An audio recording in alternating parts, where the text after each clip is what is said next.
It began with a signature, one that no one in Washington, Abuja, or Brussels believed would ever come.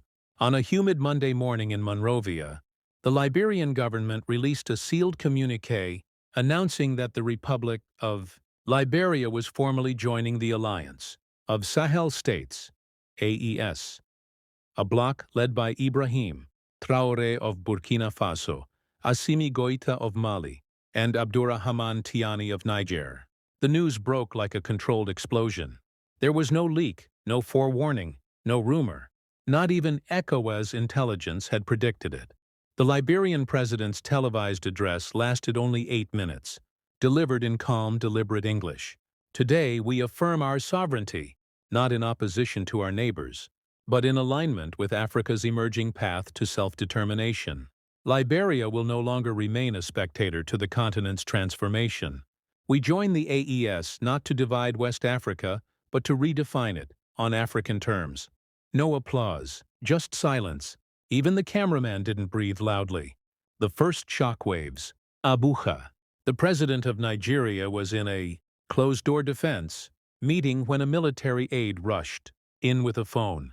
One glance at the headline, and the room froze. Liberia was not a landlocked Sahel nation struggling under sanctions and military upheaval.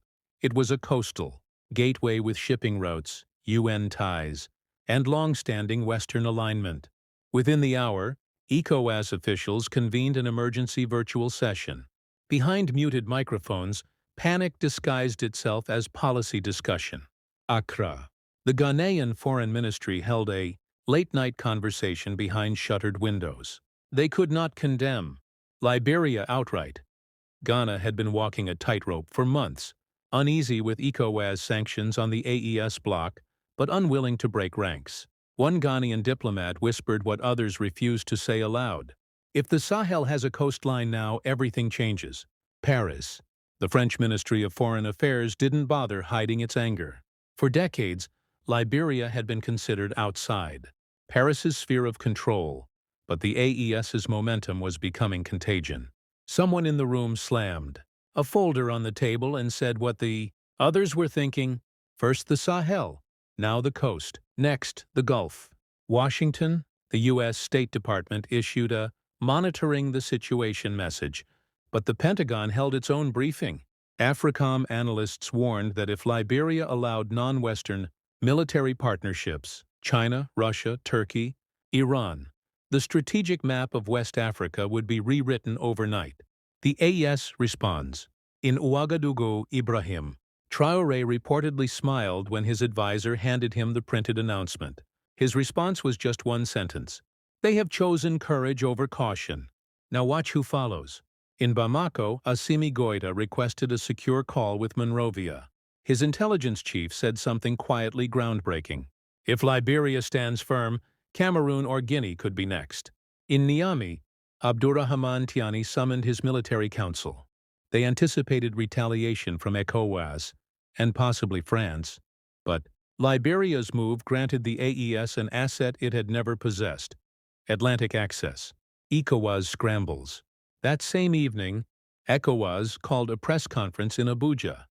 The spokesperson maintained composure, but journalists caught the tremor in his voice. ECOWAS was neither informed nor consulted. We consider this decision abrupt, misaligned with regional security frameworks, and potentially destabilizing. They did not threaten sanctions yet, but in private memos circulating through their diplomatic channels, the language was far less restrained. Liberia had crossed a red line. IMF, UN, and global headlines. Within 24 hours, the IMF postponed a scheduled loan discussion with Liberia. The EU hinted at a review of financial cooperation mechanisms. The UN Security Council held informal talks on monitoring emerging alliances in West Africa. Major Western networks reported, Traoré's influence expands.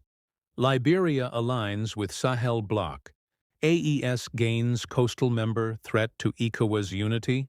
But on African social media, there was celebration across youth circles in Sierra Leone, Guinea, Gambia, Cameroon, Chad, and the Congo Basin. The comment section spoke louder than any official statement. Traoré is not just leading the Sahel, he's rewriting Africa. Liberia has opened the gate. Who's next? Russia, China, Turkey. Move quietly. Russia's foreign ministry issued a short remark. We respect Liberia's sovereign right to choose its alliances.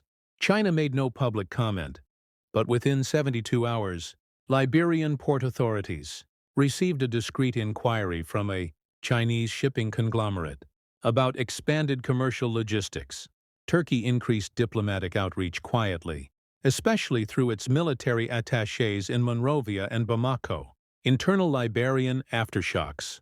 The Liberian Senate convened behind closed doors. Some lawmakers expressed fear. Fear of losing U.S. military aid. Fear of economic retaliation. Fear of internal opposition protests. But others saw opportunity. Resource negotiation leverage. Strategic realignment with BRICS nations. A voice in Africa's most assertive bloc. Students at the University of Liberia marched in the streets chanting, "As today, Africa tomorrow." But in the business districts of Monrovia, the tone was cautious. Banks feared capital flight. Some Western firms paused contracts. The president remained silent after the announcement. No follow-up speech, no interviews, no clarifications. Analysts said it was intentional. He was letting the world speak first. The big unanswered question. Just 3 days after the announcement, an encrypted message reportedly circulated among AES leadership. If Liberia is in, the coastline is open. The alliance is no longer landlocked. The next 5 years will determine everything. 2 weeks later, Liberia announced a joint military intelligence pact with AES Command, modeled after the Liptako-Gourma Charter. It was the first coastal extension treaty of its kind. ECOWAS froze Liberia's voting rights, but the African Union did not. A quiet signal, but a powerful one. Year 4. The sanctions attempt. In 2028, under pressure from France and the EU, ECOWAS drafted a sanctions resolution targeting Liberia. It failed. Nigeria's leadership hesitated. Ghana abstained. Senegal called for dialogue. Instead, BRICS bloc observers began visiting. Monrovia with proposals for currency diversification, rail expansion, and resource-backed lending outside IMF frameworks.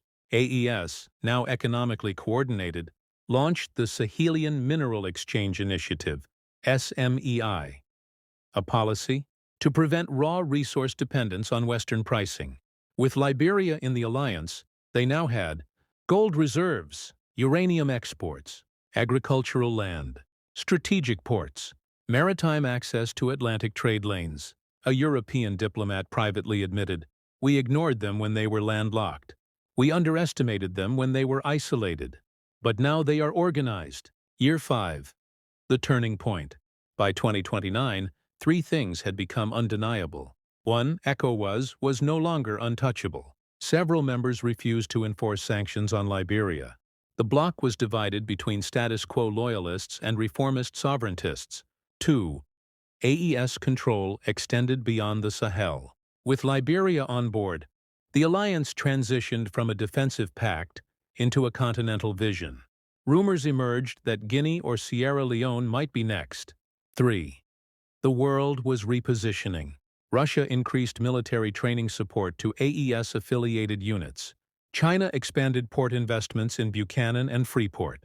Turkey offered logistical coordination. The UAE held talks on gold trade bypass routes. Then, in October 2029, the event that once seemed unthinkable occurred. Liberia, Burkina Faso, Mali, and Niger jointly announced the Sovereignty, Trade and Security Accord, STSA, a framework for unified defense, shared export policy, and collective negotiation with foreign governments. A Nigerian general described it in one sentence: "It's ECOWAS in reverse. The world reacts."